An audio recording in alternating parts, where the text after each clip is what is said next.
बिनु सतसंगन हरि कथा तेहि बिनु मोहन भाव। मोह गए बिनु राम पद होई न दृढ़ अनुराग। बिनु सतसंगन हरि कथा, भगवान की कथा अगर हम कहना चाहें तो हमें सत्संग करना पड़ेगा। सत्संग है क्या कि सतसंगति मुद मंगल मूला। सतसंगति सभी मंगलों की मूल है। क्यों कि सतसंगति संतों का साथ, विद्वानों का साथ, ब्राह्मणों का साथ, अपने से गुरुजनों का साथ करना ही सत्संग है। आज के युग में हम देखते हैं कि जहाँ चाहे हम सत्संगति प्राप्त कर सकते हैं। आजकल YouTube के माध्यम से, टेलीविज़न के माध्यम से हम सत्संग सुनने की आदत डाल सकते हैं और उस आदत से भगवान का सत्संग मिलने से मनुष्य का मन निर्मल होता है और निर्मल मन में भगवान निवास करते हैं। निर्मल मन जन सो मुहि भावा, क्योंकि मोहि कपट छल छिद्र न आवा। भगवान कहते हैं कि मेरे को कपट, छल और छिद्र माने दूसरे का अवगुण देखने का, जो दूसरे में अवगुण देखता है उसके पास मैं कभी नहीं जाता। जो दूसरे को छल करता है, छल दुर्योधन ने किया पांडवों से, चला गया। छल किया रावण ने, छल से सीता जी का हरण किया। 1,00,000 पूत 1,25,00,000 नाती ता रावण घर दिया न, उसका भी छल खत्म। मोहि कपट छल छिद्र न भाव। भगवान ने कह दिया क्लियर कट कि मुझे कपट का मतलब कि मन में कुछ और बाहर कुछ, तो भगवान वहाँ नहीं रहते। भगवान कहाँ रहेंगे कि जिनके श्रवण रामचरित जे सुनत अघाही, अरस विशेष जाना तिन नाही। राम जी की कथा सुन करके, भगवान की कथा सुन करके जिसका मन अघाता नहीं है, जिसका मन भरता नहीं है, वो भगवान का घर है। श्रवण में भगवान का नाम सुनते ही, और ये कथा वही सुन सकता है जो अपने जीवन में गुरु को महत्व देता है। क्योंकि गुरु बिनु भव निधि तरिय न कोई, और जो बिरंची शंकर सम होई। गुरु बिनु भव निधि तरिय न कोई। बिना गुरु के इस संसार से तरना बड़ा मुश्किल है। अब रहती बात कि हम गुरु बनाएं तो कैसे बनाएं, गुरु बनाएं तो किसको बनाएं, किसके पास जाएं, कहाँ जाएं। भगवान शंकर जी सबके गुरु हैं। गुरुर् ब्रह्मा गुरुर्विष्णु गुरुदेवो महेश्वर, गुरु साक्षात पार ब्रह्म तस्मै श्री गुरुवे नमः। हम गीता कहती है कि कुछ भी मत करो, मेरे शरण में आ जाओ, मैं तुम्हें सभी पापों से मुक्त करके और पवित्र बना दूंगा। पवित्र बनने का अभी श्री ज्ञानानंद जी महाराज जो गीता का प्रचार करते हैं, जियो गीता, वो कहते हैं कि घर घर में गीता हो। गीता से मनुष्य का जीवन आनंद से भर जाता है। किंतु गीता के पास उसी तरह से आदमी नहीं जाता है जैसे आदमी प्रयागराज में जाए और जनवरी का महीना हो तो कहता है कि शरीर पर पानी छिड़क लेने से अच्छा है हम पानी में नहीं नहाएंगे, ठंडा हो। और मानस की चौपाई इसको कैसे पुष्टि करती है कि जो यही बारिन मानस धोए ते कल जुग कलिकाल बिगोए। यह मानस, रामचरित मानस या सदग्रंथ या गीता या रामायण या सुख सागर या कोई भी पुराण या कोई भी उपनिषद, ये बनाए गए हैं किस लिए? हमें पढ़ने के लिए। उपनिषद हमको अपने जीवन में खुशी लानी है तो धन संपदा से नहीं, वस्त्रों से नहीं, रूप से नहीं, मन से ही खुशी आती है। अगर मन में खुशी नहीं है तो खुशी को खरीदा नहीं जा सकता।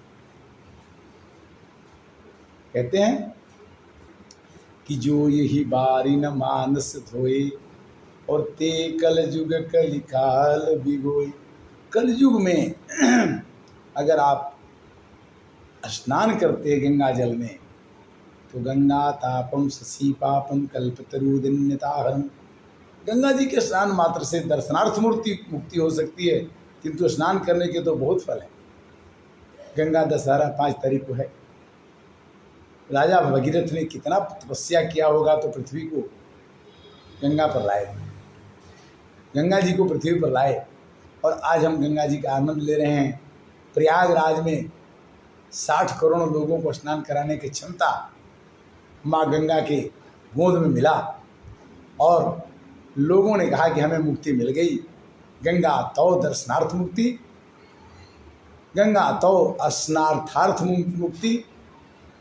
और लोगों ने कुछ क्षण बिता करके प्रयागराज की महिमा को, रामचरितमानस की महिमा को दिखाया कि को कही सकत प्रयाग प्रभाव। कोई भी आदमी प्रयाग के प्रभाव को नहीं कह सकता। प्रयाग में क्या आनंद है। और मज्जन फल पे खिय तत्काला काक होई पिक कहीं मराला। मज्जन मने स्नान। स्नान करने के बाद ऐसा लगता है कि हमें बहुत कुछ मिल गया। मज्जन पे खिय तत्काला। यहाँ तक कि मानस भी ये लिख दिया कि अगर कौवा स्नान कर ले तो बगुला बन जाता है। यानी पापी से पापी आदमी भी स्नान करके, मानस में स्नान करके अपने मन को पवित्र कर सकता है। तो कहने का एक ही भाव है कि गंगा तापम शशि पापम कल्पतरुदिन्यताहरम। भगवान में अगर आपने स्नान करने की, अगर कोई जाता भी है तो कहता है कि पानी बहुत ठंडा है, गीता बहुत कठिन है, मैं नहीं पढ़ूंगा, सुख सागर मेरे को आती नहीं है। तो इस तरह से लोगों के अंदर की भ्रम जो है कि ये हमसे नहीं होगा, ऐसा मेरे संभव नहीं है, यह कह कर के लोग गीता को, रामायण को नहीं पढ़ पाते। एक शास्त्रम देवकी पुत्र गीतमें को देवो देवकी पुत्र एव एको मंत्र से तस्य नमानि यानी कर्म एकम तस्य देवस्य सेवा। शास्त्र देव कहा गया कि गीता एक शास्त्र है और देवकी का पुत्र श्री कृष्ण ही एक देवता है और एक ही मंत्र है, श्री कृष्ण गोविंद हरे मुरारी हे नाथ नारायण। गीता अध्ययन शिरस्य प्रणयाम परस्य च नैव सन्ति ही पापानि पूर्व जन्म कृतानि च। यहाँ तक गीता पढ़ने से पूर्व जन्म के पापों को भी ये खत्म करती है। कैसे? मल निर्मोचनम पुंसाम जन्म स्नानम दिने दिने। मनुष्य के अंदर के मल को निकाल के बाहर फेंकती है और इसमें स्नान नहीं करने से, गीता पढ़ लेने से स्नान करने का आनंद मिलेगा। सुकृत आभि स्नानम संसार मलनाशनम। और इसमें गीता में स्नान करने से संसार रूपी मल को, संसार में जितने तुम्हारे अंदर क्षीण भावना है, कलुषित भावना है, वो सभी चीज़ें दूर हो जाती। गीता सुगीता कर्तव्या किमन्ये शास्त्र विस्तरे या स्वयं पद्मनाभस्य मुख पद्मनाश्रिता। यह गीता भगवान श्री कृष्ण ने अपने मुखारबिंदु से कहा है, इसलिए इसको सुनने से, पढ़ने से, कहने से आनंद तो आएगा ही आएगा। गीता सुगीता कर्तव्या किमन्ये शास्त्र विस्तरे या स्वयं पद्मनाभस्य मुख पद्मादिश्रिता। भारतामृतं सर्वस्वं विष्णुवक्त्राणि दिने श्रुतं गीता गंगोत्कं पीत्वा पुनर्जन्म न विद्यते। यहाँ तक तो गीताकार ने ये भी लिख दिया कि अगर आप चाहते हैं कि आपका पुनर्जन्म न हो, दोबारा जन्म न लेना पड़े, तो आप गीता पढ़िए। किंतु गीता पढ़ने के लिए कोई कहे आपको, गीता की पुस्तक आपको दे, आपको ले जाए, तब तो वहाँ पहुँचेंगे। रास्ता तो बताने वाला कोई होना चाहिए कि इस रास्ते में कैसे पहुँचना है। सर्व उपनिषदो गावो दुग्धा गोपाल नंदन पार्थवस्य ध्रुवी गौक्ता दुग्धम गीतामृतम मत। कहते हैं कि श्री भगवान जो हैं गीता रूपी गंगा हैं, उसको गाय के रूप में श्री कृष्ण भगवान हैं, और श्री कृष्ण भगवान बछड़े के रूप में हैं, और बछड़े को दूध पिलाने के लिए जितना गाय मेहनत करती है, कोशिश करती है, तो श्री कृष्ण भगवान ने अपने वत्स को, अपने बछड़े को गीतामृत पिला करके और इस गीता को पूरे संसार को दिया। और आज भी हम लोग गीता को श्रेष्ठ भाव से पढ़ते हैं, आनंद करते हैं। क्यों कि भगवान को जब पढ़ते हैं तब एक ही भाव आता है, ईशान्ताकारं भुजगशयनं पद्मनाभं सुरेशं विश्वाधारं गगनसदृशं मेघवर्णं शुभांगं लक्ष्मीकान्तं कमलनयनं योगविद्यानगम्यं वन्दे विष्णुं भवभयहरं सर्वलोकैकनाथं।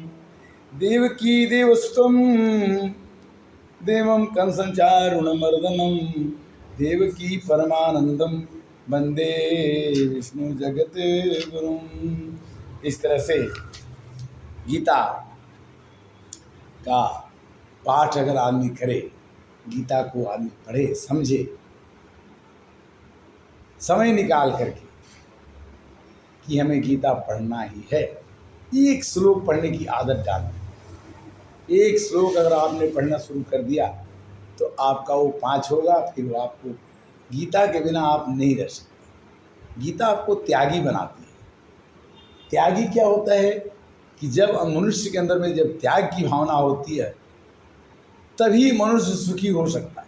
जब तक मनुष्य के अंदर कामनाओं का पोषण होता रहता है तब तक मनुष्य सुखी नहीं हो सकता। बिनु संतोष न काम न साही अकामय छत सुख सपने हुनाही। अंततः मैं ये कहूँगा कि चली जा रही है उम्र धीरे धीरे, बुढ़ापे का होता असर धीरे धीरे, क्योंकि चली जा रही है उम्र धीरे धीरे। बचपन भी बीता जवानी भी बीती, बुढ़ापे का होता असर धीरे धीरे, पर चली जा रही है उम्र धीरे धीरे। राम की कथा, कृष्ण भगवान की कथा जब अंदर प्रवेश कर जाती है तो चुप नहीं बैठती। जहाँ राम तहाँ काम नहीं, जहाँ काम नहीं राम। राम का आना और जिसके हृदय में बैठ जाते हैं उसकी प्रसन्नता छीन ले, उसकी प्रसन्नता बचपन मरने के दिन तक। वो तो कहता है, कोई कहता है कि मरते समय भगवान को याद कर लो तो मुक्ति मिल जाती। कितना पापी से पापी भी भगवान को अंत में पुकारता है तो मुक्त हो जाता है। तो भाई जब पापी आदमी एक बार पकड़ के मुक्त हो सकता है तो जब तक तुम पाप नहीं किए तब तक तो भगवान को याद कर लो। करना चाहिए, करेंगे, किंतु करेंगे समय नहीं लगाना है। और श्री कृष्णाय वासुदेवाय हरे परमात्मने प्रणतः क्लेशनाशाय गोविंदाय नमो नमः। हरे कृष्णा।